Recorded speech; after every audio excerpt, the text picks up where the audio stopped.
Herkes salam dostlar. Bugün size bomba gibi bir haberim var. Ekranda da nerede gördüğünüz gibi burada artık bizim en büyük ödül, en büyük şey burada.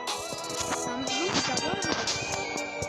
En büyük ödül bu. Hiç de olmayacak ve artık herkes olan bir ödül bu. Manga challenge. Gördüğünüz gibi manga challenge bizde. Ekrana da koydum. Gördüğünüz gibi artık manga challenge'imiz var.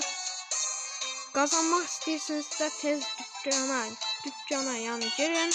Manga challenge orada var. Bak. Tez bakın. Gelecekler haberlere girin ve orada tez ücretsiz bir şekilde alabileceğiniz manga challenge kostüm var. Tez alın, çok güzel bir kostümdür. Yani bence baktığınızda 12. kadar yani o kadar güzel olmasa da ama yine de kostümdür abi. Çok güzel bir kostüm. Gördüğünüz gibi artık 12.'miz de var.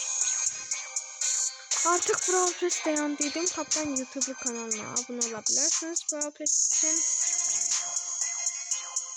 Ve artık ben de bu videonun sonuna gelmek istedim.